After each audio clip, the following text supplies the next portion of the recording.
qoyska nin dhalinyaro ah oo 27 sano jir ah oo lagu magacaabo Abshir Garro Cali oo 2 bilood iyo bar ka hor laga afduubtay magaalada Mombasa ayaa waxay codsadeen in wiilkooda ay dib u helaan iyagoona walwal xoogan uu ka muuqday qoyskani. Hooyo Dahabo Xasan oo dhashay wiilkan ayaa waxa ay la hadashay warbaahinta Star ayaa iyadoo ay murug ay ka muuqato waxa ay sheegtay in 24kii bishii July ee sanadkan 2021 habeenimo ay sabti ay baxayso ay gurigeeda oo ku yaala xaafadda Majengo ee magaalada Mombasa ay rag hubeysan oo wiilkeeda wata kuna labisan labiska ciidanka booliska dalka iyagoona sheegay in ay baaritaan ay guriga ay ka sameynayaan halkaasina ay markii dambe ay sii kaxaysteen wiilkeeda tan iyo xilgaasi wixii ka dambeeyana aysan haynin wax macluumaad ah oo wiilkaasi la xiriira.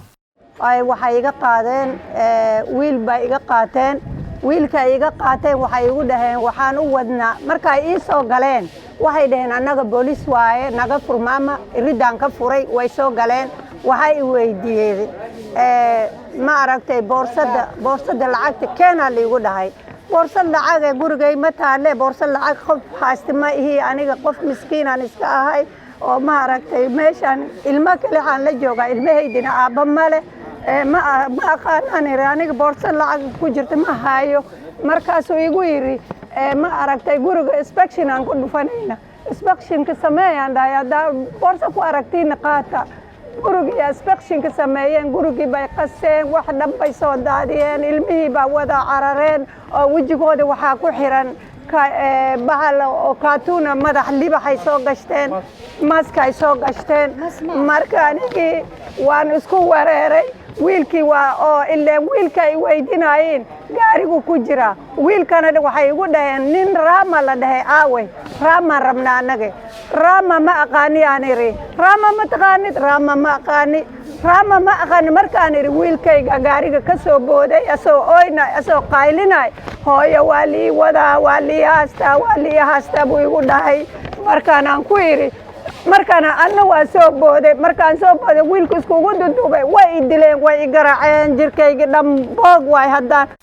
Hooyo Dahabo Xasan ayaa hadalkeeda iyadoo sii wadata isla markaana ay shir jiraayid ay si wada jir ay u qabteen qoyska Abshir Garro Cali iyo waliba sidoo kale hay'adda u dooda xuquuqul insaanka ee Haka Afrika waxa ay ugu baaqday hogaamiyaasha ka soo jeeda gobolka Waqooyi Bari in ay qoyskan ay garab istaagaan.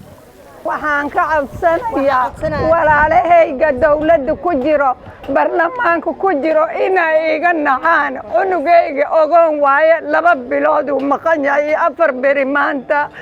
waa lagu soo celinaa ninkaas hadii la walaalaygu dhahay mana arkin waxaan codsanayaa walaalahayga inay ii gurmadaan oo ii gargaaraan cunugayga lii helaan raba.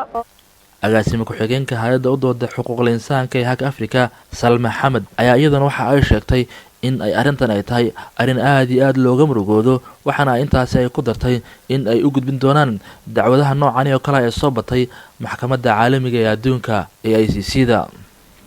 Family wamepitia mambo mengi, wamekuwa wakienda mochari, wamekuwa wakienda mahospitali, wakienda mapolisi kutafuta wapenda wao. This is so unconstitutional. Kile kitu tunasema kwamba hii ni ubepari wa hali ya juu, hii ni ukiukaji wa haki za kibinadamu wa hali ya juu, hii ni kunyanyasa walalahoi kwa hali ya juu, na kama shirika la kutetea haki ya binadamu hatutakubali. So as an organization tumeamua tutaendelea kupigania haki na tutafile hii mata kwa court habeas corpus, na vile vile pia tumeleta international partners right now tutawork now ambao tutaingilia na ikiwa itabidi hizi kesi kuzipeleka Hague then tutazipeleka. Maxamed Cabdi Bootaan warbaahinta Star magaalada Mombasa.